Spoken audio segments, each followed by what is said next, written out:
But yeah, the sort of the thing that I wanted to look at was this idea of, we all know there's that Bible verse, Jeremiah 29:11. It talks about kind of, God's got good plans for you, plans to give you a hope, to give you a future, plans not to harm you. So I was kind of thinking, okay, I wanted to speak about something kind of future related, looking ahead. This is probably, to be fair, the last YAG where we'll have a teaching element. Not that we won't learn anything at the meal next week, but it's probably like the last kind of, sit down session that we'll have like this of the year. So I figured, okay, well, end of one year, looking forward to a new one. I wanted to speak about something, or to look at something, about kind of this future thing. And I think, I don't know about yourselves, but I believe that each and every one of us has kind of our own unique plan, purpose, mark that kind of God has for each and every one of us. He's created us differently, given us different gifts, different talents. He's brought us to where we are in different ways. And I think that's all just to sort of set us up for our own specific purpose. What I wanted to just kind of share was maybe just a couple of thoughts on how we can, one, maybe figure out what that plan purpose is, so I think that can be a hard thing sometimes, and I think also as well how we can sort of stay true to that, how we can be walking in that, how can we maybe sort of go about achieving some of those purposes. So that's kind of what I'm kind of like the angle I'm kind of coming from. I want it to be sort of quite kind of open and discussive, which is good because the less talking I do, the better. So I'm just going to sort of kind of just throw a couple of thoughts out there, and I think I'd be keen, interrupt, shout out, say, Grant, I disagree. That's all allowed. That's all good. So I think kind of the sort of, when we're kind of talking about kind of plans and purposes, I think one of the things I felt was kind of a starting point is, I think, for us kind of getting a bit more of a bigger perspective of ourselves. I think sometimes we're our own worst critics. We kind of know everything about us, know all our kind of flaws, all those times that we've kind of failed. But I think kind of just getting that bigger perspective of kind of who we are, who God's called us to be, and I think more importantly how he kind of sees us, because I think he doesn't see us how we are, but I think how we are to be. He kind of sees us sort of, he kind of sees us kind of like in the fullness of who we are. I think the Bible's full of kind of all this sort of chat about kind of how much we are loved by God, how much we are known by God, how much kind of God is for us, God is with us. And I think probably should open the Bible, probably should read something for ourselves. The first thing that kind of came to mind was Psalm 139. Let's take a look at it. It would be good to do that, and I think just get sort of a fresh sense of kind of how God views us, how he sort of sees us.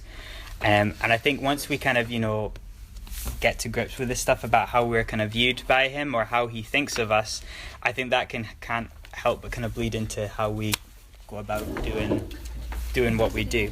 So with Psalm 139,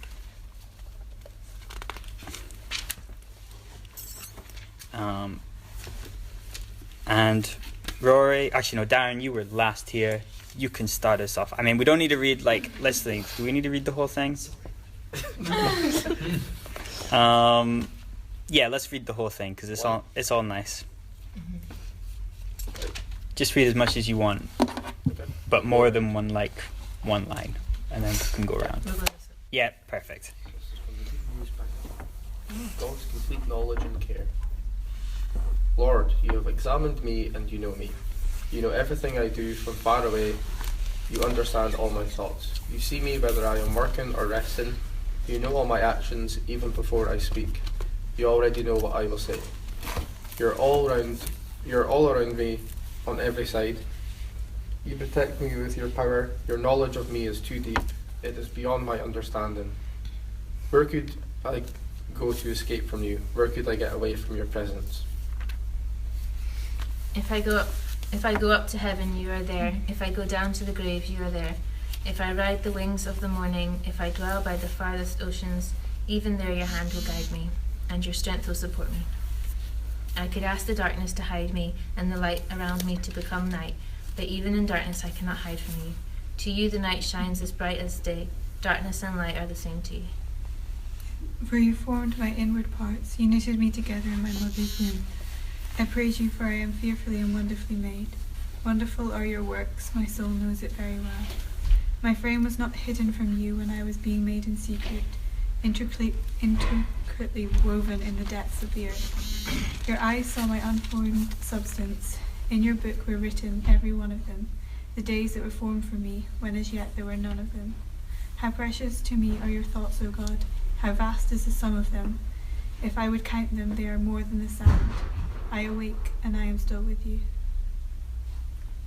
If only you, God, would slay the wicked. Away from me, you who are bloodthirsty. They speak of you with evil intent. Your adversaries misuse your name. Do I not hate those who hate you, Lord, and abhor those who are in rebellion against you? I have nothing but hatred for them. I count them my enemies. Search me, God, and know my heart. Test me and know my anxious thoughts. See if there is any offensive way in me, and lead me the way everlasting. Cool, great.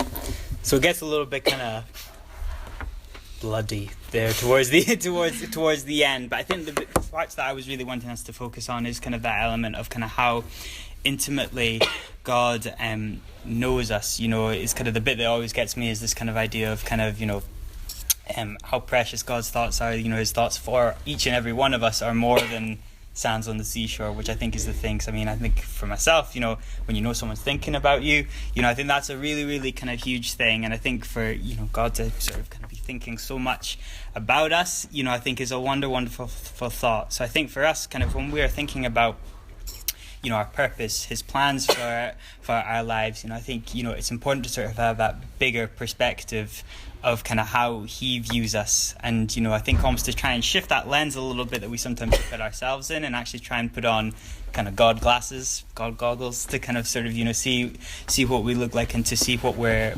made for. And sort of recognize, you know, look, I don't think he would kind of think so fondly of us or look on us so fondly if he didn't have good things for us. I think he's okay. So that was kind of the first kind of sort of thought, you know, develop that sort of, you know, that bigger perspective of who we are, and kind of believe kind of what God says about us, you know, kind of not kind of believing maybe sometimes the voices we talk to ourselves with, but believe what he says about us. Second thought, I think, is for us when we're trying to discover what this kind of purpose is for us, is to leave a bit of room for God to speak to us. And, you know, I believe God can speak to us all. You know, I don't think you need to sort of go to Bible school. I don't think you got to work for a church. I don't think you need to, wonderful though it is, go to Congo, do the stuff out there. You know, I think, you know, God can chat to each and every one of us. I think it's very often, especially, it's up to us to kind of make the space for it. You know, and when I see God speaks, I'm not necessarily talking, you know, some loud booming voice from heaven, Old Testament style or nothing like that, but I think very much kind of just a thought that maybe kind of comes into our head. Maybe we just kind of feel something within us, you know, kind of a bit of a nudge, you know, sometimes our conscience, I think sometimes is often God kind of prompting us. And I think for us is kind of living today, I think there's so much distraction around us. A lot of it's really, really good, but I think we need to sort of be trying to take the time to set aside time to actually hear from God, to try and dull down the noise a little bit, you know, spend some time reading his word, you know, spend some time in prayer, trying to develop that intimacy with him where we can hear from him.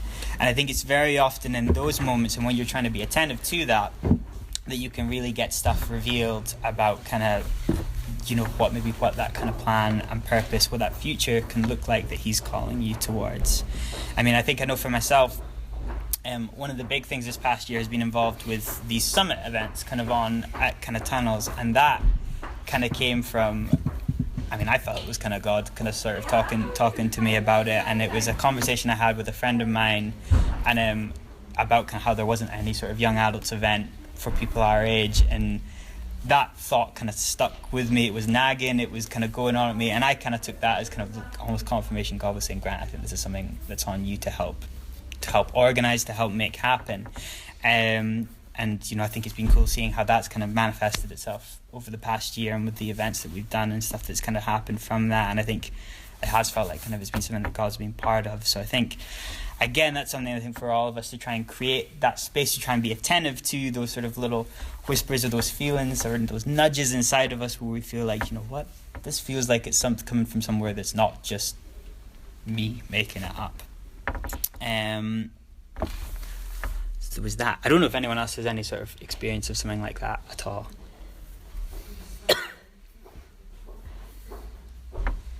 where there's kind of maybe just been sort of, there's a thought, or you've been prompted, or there's been something that's kind of moved within you that you feel like, what's this about?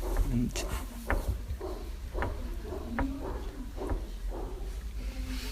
no? Okay. I definitely have. I'm just trying to think of like one particular thing. Yeah. And my mind's blank, so I definitely have. Okay. Cool. I mean, yeah, I think like when you're like,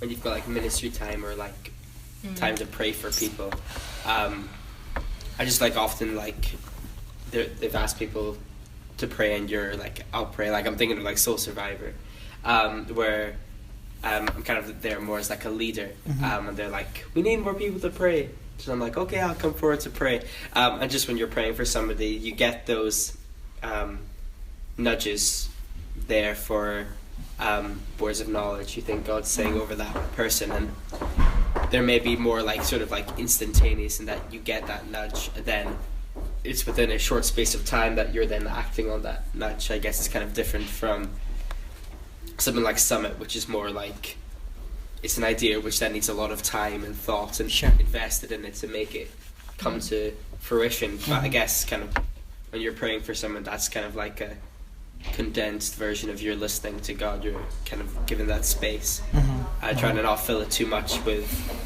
highfalutin words to kind of make it seem like you're making this awesome prayer that's gonna break into this person's life, but really just leaving that space and looking for those nudges that God's given you to pray for this person. Yeah, no, I think that's good, and I think kind of that's the real challenge I think I find is kind of trying to sort of actually leave space for kind of God to speak. And I mean, you think about it when the way I guess I would be like, I wouldn't necessarily shout somebody down if I had sort of well, maybe I would in certain situations, but I think it's kind of more, I think kind of God's kind of our Father, and I think more often he's going to, I always view him as almost he suggests things rather than actually says you have to go do this. I think it's more sort of like so using your kind of your prayer example at kind of Soul Survivor or something like that is kind of like, hey Rory, how about you step out and pray about this, or it's kind of, or when you're in worship or whatever, and it's sometimes it's kind of maybe you're feeling like a nudge. It's like, okay, I want to go off piste a little bit here. I feel like there's something here that I'm meant to be sort of doing, or in anything at all. I think kind of just sort of leaving that sort of, I think it's often more a suggestion rather than a sort of like thou shalt go do this thing and you got no choice about it. I think it's more it's like body taking over. Yeah, exactly. It's not like that, and I think kind of because it's maybe that more of that suggestion or that more kind of gentle way that I think kind of we're often prompted. I think we do need to sort of maybe kind of quiet down everything else so we can actually engage and we can actually hear that or recognize that. So I think kind of, the next sort of thing is, okay, we've got a bigger picture of ourselves. We realize, what, God, you think I'm awesome. You got great plans for me. You're thinking about me all the time. And I feel like you're telling me to do something. Or, I feel like, that this is the sort of direction that you're wanting me to go in. And that could be whatever that is. But, I think it then requires us to actually do something with it. I think so often, we all kind of have these ideas or these grand plans of kind of things that you want to do. I always think like you get to a new year and you all got your resolutions about stuff that's going to upgrade your life. It's going to take you to the next level or whatever. And it's this grand idea, but I mean I know I'm really guilty of not doing anything about it. I think it's the same thing here. I think kind of God could be planting these sort of seeds, these ideas about kind of sort of his plans and purposes for you, but it requires us to actually do something with it. It requires us to sort of kind of actually step out and think, okay, I'm going to do something with this, because I think an idea is just an idea, a vision's just a vision until you actually go and do something about it. And one of the verses that came to mind in this, it's just a one-liner, but it was John 15:16. If we want to take a quick peek at that, I'll just read it real quick if I find it.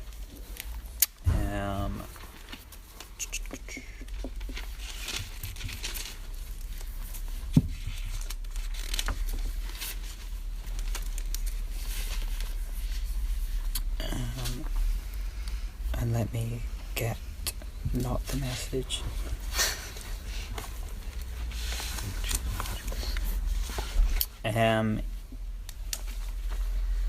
Yeah, so it says this. So it says, "You did not choose me." Well, this is Jesus talking. We should contextualize that.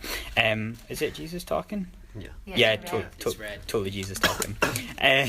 "You did not choose me, but I chose you and appointed you so that you might go and bear fruit that will last, and so that whatever you ask in my name, the Father will give." And I think the thing that kind of stood out to me there is, one, I think tying into what we've been chatting about this idea of kind of God thinking we're brilliant and that he's with us and he's for us. I'll say that as an aside. That word appointed, you were chosen and you were actually appointed. And I found out that appointed word is the same as kind of the Greek or whatever language it was in. It's the same as invest. So, it's kind of this idea is kind of like, God is not just kind of thinking of you, thinking you're great, but I think he actually pours into you and invests into you in the hope that kind of, Grant, I got plans for you. I'm betting on you. I'm putting the money down. I'm putting the capital down for you to go and run with this thing. And I think that's true for each and every one of us as well. He's kind of chosen us. He's appointed us.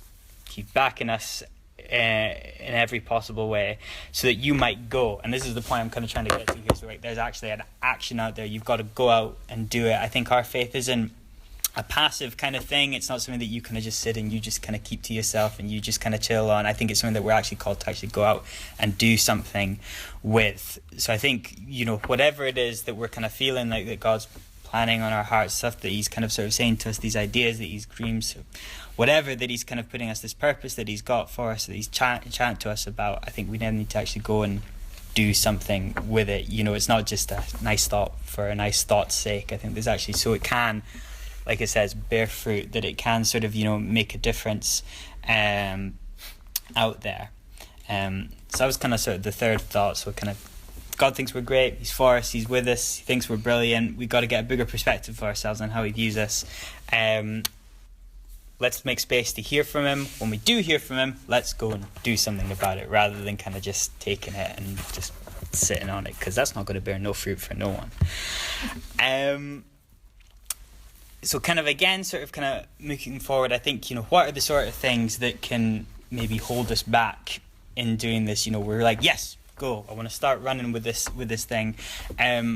One of the things that I think that can so often hold us back is thoughts about the past, or what's kind of, gone before, whether that's kind of previous bad experiences, previous failures, thinking, oh no, I tried that before, or I tried this before. When I last tried to step out and do something, it fell on its face. And I think, the Bible really encourages us in living out this life and living out this plan and purpose that God has for us, is to kind of let go of what's gone before and actually look on forward. So if we turn to Philippians 3, verse 12, we can get someone else to read it this time around.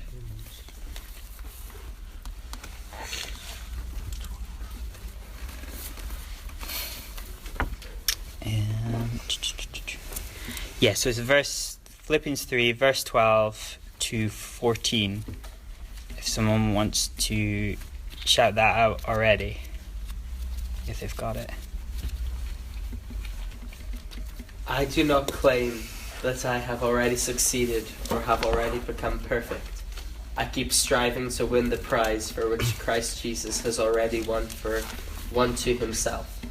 Of course, my brothers and sisters, I really do not think that I have already won it. The one thing I do, however, is to forget what is behind me and do my best to reach what is ahead. Mm-hmm. So I run straight towards the goal in order to win the prize, which is God's call through Christ Jesus to the life above. So kind of to contextualize this a little bit here, this is Paul, who was kind of one of the great disciples that came after Jesus, chatting about, his life, and he did a whole bunch of kind of crazy stuff all over the place, kind of, sort of really kind of helped to sort of bring the message of kind of Jesus to a huge amount of the world, kind of just pretty much through this one guy and a couple of his pals. And he's kind of there sort of saying, look, even he has to sort of remind himself to let go of kind of what's gone before, and kind of to be looking ahead to the future, to kind of let go of the past, let go of any sort of kind of past failures. This guy, as some of you will know, he actually started out kind of persecuting Christians and all these kind of, these people who were following Jesus. He was actually going about kind of locking them up and killing them in some cases. God got a hold of him, flipped his life around. So I think for him, he had a past. If anyone had a past, this guy had a past. And I think, the way it's inspiring here, I think of how he's saying, look, I'm forgetting what went before, God's taking care of that. And I think it's that ability to let go and to not let past failures or past kind of struggles define him, and because was part of what made his ministry, I think, so successful going forward. And I think that's something that we can learn for ourselves as we're stepping out into these plans and purposes. We're not kind of held back by maybe what someone said about us, something that's happened before. We're kind of thinking, you know what, this is a new thing. God, I think you're in this. You're back me. You are for me. I'm going to go after it and not let what's gone before kind of hinder me. And I think related in with that as well, he also talks about this idea of straining towards what is ahead. That's the kind of the wording that I've kind of got here, but it's almost kind of pressing on this, looking forwards, and kind of giving it everything that we've got. And I think that's sort of the final sort of kind of thought I wanted to sort of say, is kind of have that perseverance. I think if you feel if God has kind of put us this plan or purpose in motion, I think it's on us to sort of to keep going, to be persevering in that. And I think we're not alone. It's not just kind of something that we do by our own effort. I think it's something that we can be asking God for to help us out with. It says in the Bible that the same Spirit that raised Jesus from the dead now lives inside of us, and we've got access to that. So I think when stuff is hard, when it feels like kind of, oh man, God, I feel you'd want to do this thing, but it's impossible. There's this situation that's stopping me from moving forward. I think we were called to persevere and not to give up in that, because I think the work that he started, he's going to see through to completion. And I think we've got to sort of kind of cling on to that in it. I think again, I can only speak from my own experience, but with the summit stuff, again, I mean, it took a couple of years before we actually did any of the first events. There was a lot of talking about it, a lot of trying to do things with it. There was people who were part of the team, left the team. There was quite a few difficulties with it. Some people, why do you want to have this thing in a bar? Don't Christians don't go to bars? Which nonsense. But anyway, there were these kind of barriers there sort of to it. But I think it was this idea of kind of feeling like I felt strongly God had said to do this thing, and in the way that we're trying to do it. And I think that message of kind of persevere and stick with it was really, really important, because there was plenty of times when I know it was kind of like, Zach, this thing is a stupid idea. But I think this message of persevering, of keeping on going, and trying to see the plan through to fruition, recognizing that God was bigger and was in it, was a big motivating factor. So, I don't know. That's just some little somethings there, just a few kind of thoughts of kind of thinking, we're moving into this new year. How can we best position ourselves to be hearing from God about what his plans and purposes are for us, and maybe what we can sort of kind of do to sort of kind of best keep in step with those plans and purposes, still trusting what he says about us, trusting that he's with us, that he's for us, and that as I say, he's going to give us the strength to persevere when things are hard. Yeah, there we go. Yeah, Thoughts? another thing I was just going to say, what you were saying about like how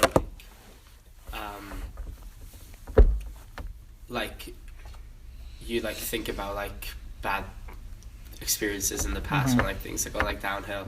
I think kind of like we focus on them, like as time goes by, and as time goes by, we're more likely to forget the successes. Yeah. Or I certainly know I am. The times when like things have gone really well, whether just me myself, I've done a good job, or whether it's been I've stepped out in faith and God's done something even more than I can achieve in my own strength.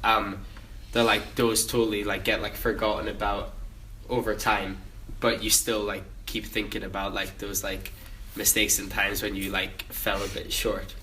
So not only are you like constantly bringing up these like bad things, but you're forgetting about like the good things as well. So I think it's good to remember like those instances where you've when you've had like a really good day, when you've been a good Christian, you've smashed it, you've something really good's happened, God's used you in an awesome way, to kind of remember those things and not kind of looking at them like thinking, oh, those were the good old days, but using that as something to build and like I can do this. This is something which God has done me in the past, and He can do even greater things now.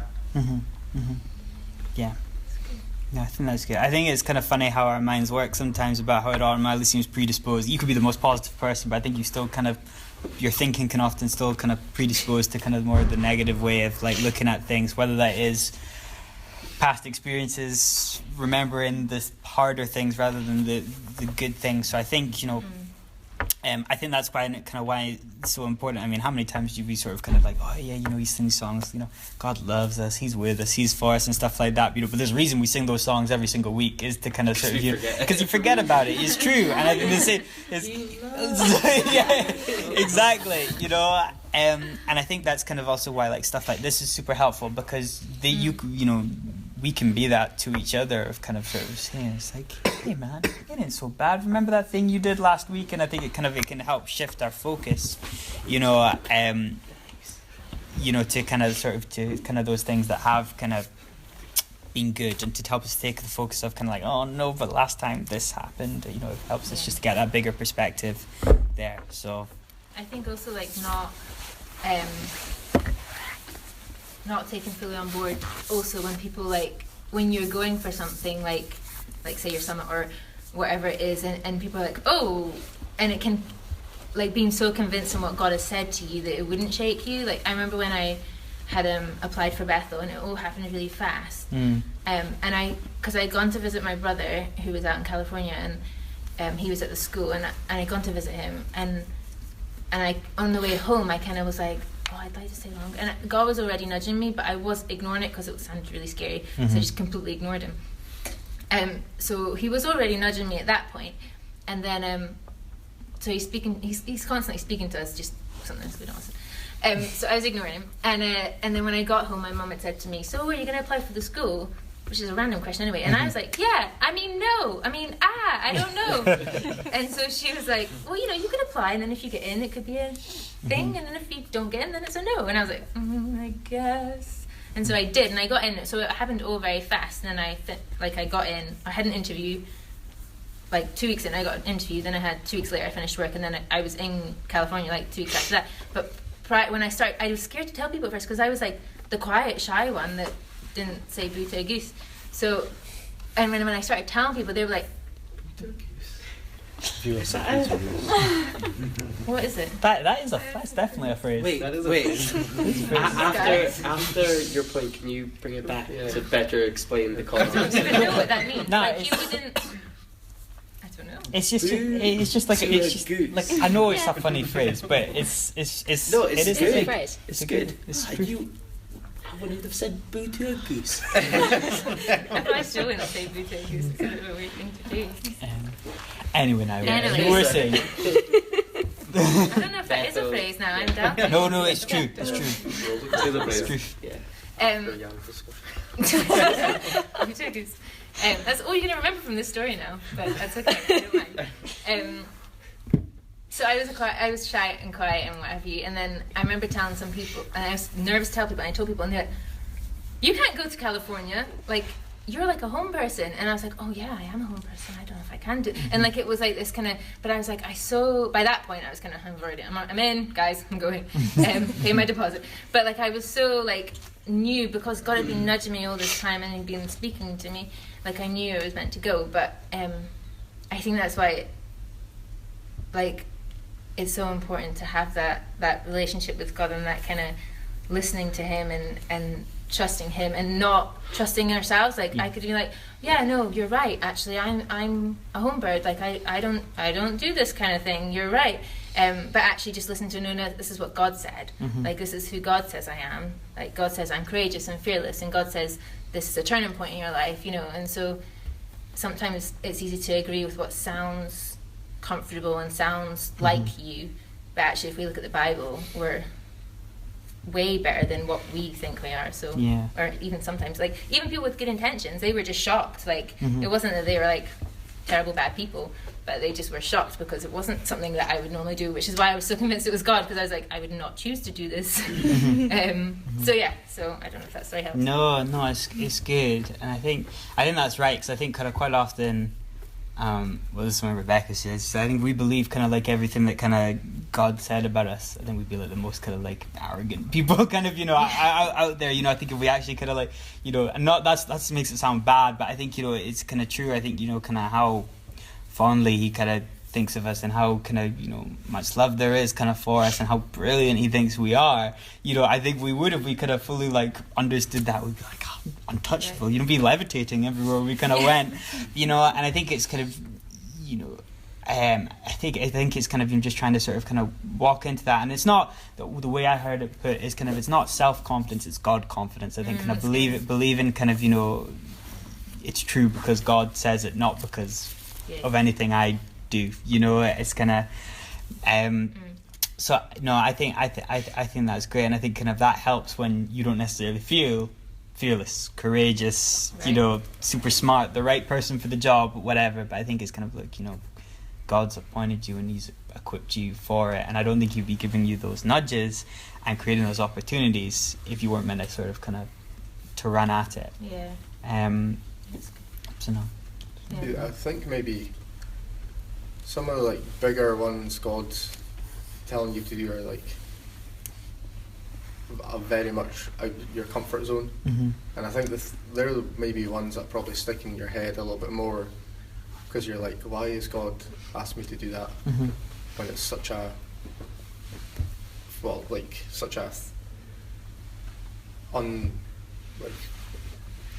wouldn't be able to such a crazy thing. You don't think you'd be able to do it. And maybe I think for me, having you think about all these things once you hear this sort of message from God, and you're like, oh, but how can I fit this in? How can I fit that in? But they're not the important things. He's wanting you to focus on this thing, no matter how big it is. And I think it's trying to get past that comfort zone, and trying to get past that sort of doubting stage. I think it was the guy Will on that summit. He was like, if you don't trust him at the start, you're not going to trust him at the end. And it's I thought that really stuck out to me on Friday, because it's if you hear such an outrageous thing, you should be the first thing should be, no chance that's going to happen. You should be I like the sound of that, let's go for it. I think I'm trying to think about something that's maybe happened recently. I think the only thing that really sticks out to me is going down to Perth. Because it was just such a sudden thing that happened, and it wasn't really it didn't seem like God was speaking to me at the time until I went down there. There was someone in my class that went to a church and the pastor of that church was the old pastor of the church I used to go to. And you just think it's there's no way that could just be a coincidence. That's you don't realise, sometimes you don't realise until after it's happened as well. That's also another thing. But you don't, I think you just got to step out first, because if I didn't go down, you don't know where you'd end up, to be honest. Sure. I think that's probably the biggest thing, because every time I think about why am I in Westhill Church and why am I working just down the road, it's because I started going down to Perth. If I didn't go down there, I wouldn't necessarily have the job and stuff, and you just got to I think you shouldn't always just look back and be maybe keep looking back into the past and be oh yeah, that was good times. You should be it's pondering over what happened and saying, oh yeah, that's some good stuff that happened. We should be looking forward and being what else is there? If you can do that, what else is there you can do? I think so. I think almost kind of use what's gone before almost as kind of rocket fuel for what's next in a way.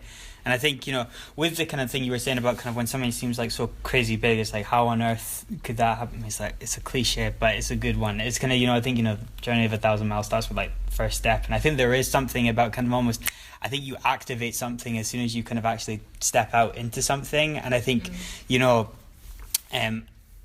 think again, Summit's the easy example I can kind of call upon, but it's kind of changed from what I maybe saw it as kind of being. But I think it was actually when you started kind of trying to pursue it and actually sort of trying to chat to people about it and actually started to, I guess, start on the path of trying to make it a reality. That's when it really started to kind of take shape or kind of got broken down into kind of like, okay, well, what does this actually kind of look like? And I think that's kind of the same thing, even when something that seems kind of ridiculous, the size of the thing, or the kind of the sort of, oh man, I feel like kind of God started saying something about this. Well, I think dip your toe in and try. It's kind of like, start on that kind of path. And I think that's when stuff maybe starts to get revealed. And it's that whole thing I always think about with life. I think kind of if you feel like, oh, I want to try this or try this, you kind of knock on the door, you kind of try and push on it to see, and if it opens, well, maybe that's a sign that kind of that there's something to it, and I think at the same time you get a door in the face and it's not opening and it feels like, okay, well, maybe not, maybe it's something else. I think at least you tried and you got the certainty that, okay, maybe that isn't for just now. Hello. Oh, don't worry, mate. I'm glad you made it. I just got it just now. Sorry. So I think kind of even with stuff that's totally derailed. No. So no, I think that's kind of what I would say about that. I think there is something you just take that first step. I think that could sort of. I think a lot of the times is like you go to like maybe like talks and like you hear about people's stories and like how amazing it is, and like sometimes you think, you're like, how can that happen to me? But it's like you don't realise that they were probably in the same sort of situation you are now, like in the same shoes, and like you said, it has to start somewhere. And I think everyone just kind of puts their mind on the end goal and they're like, oh, what I'm doing now is never going to get me to that sort of stage, but no one knows how long it's going to take. And no one knows what people are going to be put in front of you to help that sort of go along. Because I bet there must be people who are like done crazy things and then just one day they're like, good Lord, how did I end up here? Yeah. Just the other day I was feeling like my homeboy Darren. And, be confused, but you can take it back. No, not that you're confused, but like... I might be confused. No, I don't think you're confused. Mate. No, you're not. Don't take it. I'm confused at some phrase that Naomi just said. But just I'm confused by that. You can bring it just back to Lord of the Rings. It all started because Bilbo Baggins in The Hobbit took that step out of his front door. It's dangerous business. He could have just stayed in the hole in the ground. It's true. Yeah, he could have stayed in his house was super comfy. He was having like 11 meals a day. That would make a film or a book. Yeah, exactly. Or a book. But J.R.R. Tolkien was speaking about his life as a hobbit. Well, not as a hobbit because he was a man. No. But like parallels. It's true though. Oh, sorry, you're not finished, Carol. Oh. No, well, go that ahead. was awful sharp. Go ahead. I thought you wouldn't say boo to a goose, but you seem awful. Way back in the day. Booey to this. To this goose. I forgot. Oh. No, I remember. Are you finished? Yeah. I was just saying to... Oh, I feel like my point's invalid. I was just saying to Rachel today, we went for coffee, and I was talking about how how Jesus had died for us, and I was kind of like, I like to remind myself, like, if someone is willing to die for you, like, I want to make sure. Well, he was willing, he did. But like, if you really think about it, like, I want to live my life. He died so that we would live life and live life to the fullest. So actually, we're living life, yes, but we're like, are we living it to the fullest? And what does that look like? And I don't want to live in a way that would ever put what he did in vain, do you know? Not that he would, because I'm going to go to heaven anyway, which is going to be great. But, like, I want to have life to the full, and I want to remind myself, actually, he died, like, you know, like, just remember the big impact of that.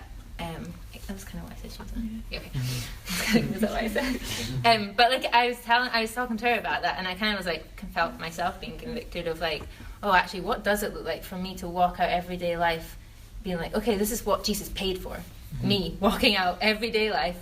But, like, as a friend, like, so if I died for someone, I'd want them to, you know, make the most of that, really. Like, I'm willing to die for you. And I know Jesus never says that, like, I'm willing to die for you, what are you going to do? Like, he's much gentler than that. But at the same time, I think because I love him so much, like, I want to respond in that way, like, I want to.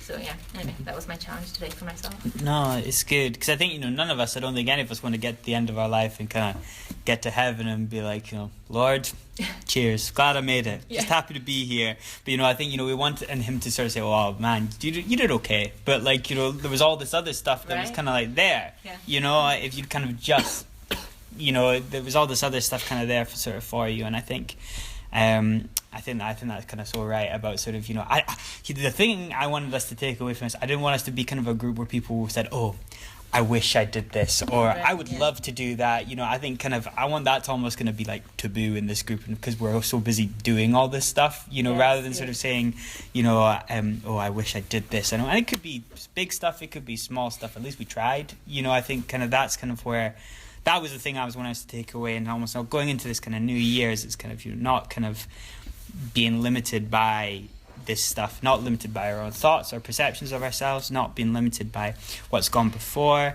You know, I think kind of just sort of trusting is like, you know what, you know, I think it's there for the taking, and I think to just try and go for this stuff, you know. It's kind of, that was what I was trying to want us to get to. I think it's like, even when it, like, they're not the greatest, like, thinking of, it's always awesome when you're able to tell, like, a story from your own, like, personal life rather than, like, tell somebody else's story.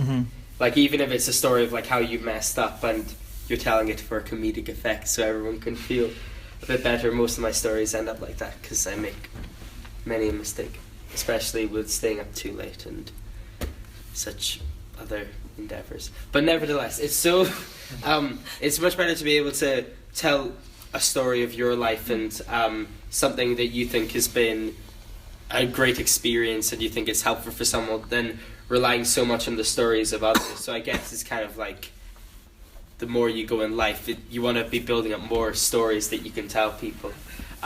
Stories where you and God have been going on this journey together, which haven't necessarily always gone the right way, but at least you've stepped out and done that, rather than it always being a case of, oh, look at them, they're doing great things, which is awesome, but oh, I wish I could have been doing that. You want to kind of be taking those steps out, so you've got, like, stories to tell people. Yeah, I think so. And I think God loves it when we're obedient. You know, it's kind of, you know, when we kind of, like, you know, even if it doesn't go the way that we thought that we did, or we're like, oh, I'm not sure how that went, or whatever, you know, I think he just likes it when we kind of just go for it and step out and kind of trust his, like, I don't know what I'm doing, but I'm going for it anyway. Because in the end, like, the success or failure of what we feel, it isn't our job. It's none of our business. Like, whether, if we think God's saying something and we say whether that is the right word or not, it doesn't have much to do with us, as long as we feel that we're just being obedient to what we really feel God's saying, and we're not saying something that's hurting them or that goes against the Bible. As long as we're just being that obedient person, that's all that matters. In the end, it's for God to actually do the miracle. We're just there to make it possible for it to take place by just, like, listening and acting upon it. Sure. Any thoughts around this side? Over here? There's a lot from up here.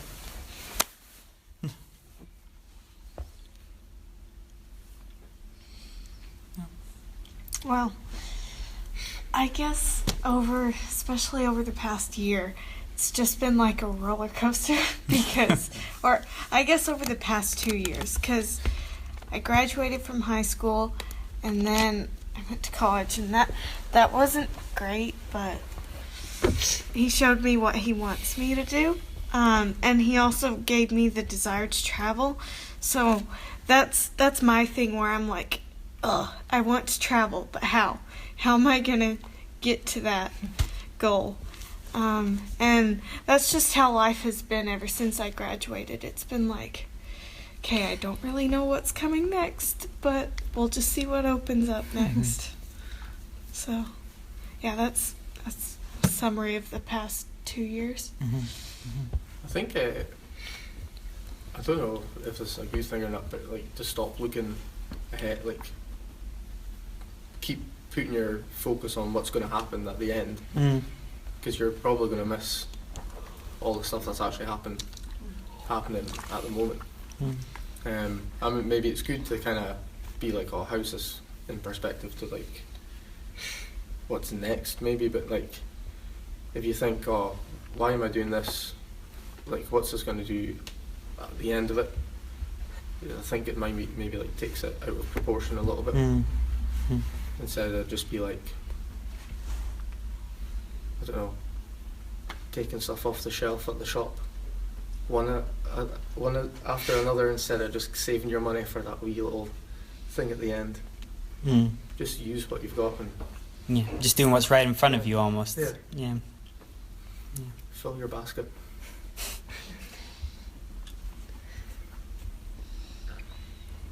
Keep up. I think that was a good word. Thanks. Cool. D-Day Publishing. Cool. So that was all I really kind of wanted to sort of say. Let's say kind of thank you guys for kind of pitching in and stuff like that. But I think it was just kind of just a few thoughts. So kind of like, okay, well, this next year, I think for us to just sort of maybe be trying to sort of think, okay, trying to create that space. Kind of, God, what are you saying to me? How do you see me? That's wonderful. It's kind of just sort of trying to get that bigger perspective for ourselves. Maybe what God's calling us into, and I think also how we can actually maybe sort of try and kind of run with it a little bit. How can we sort of kind of best go after that that stuff as well. So, yeah.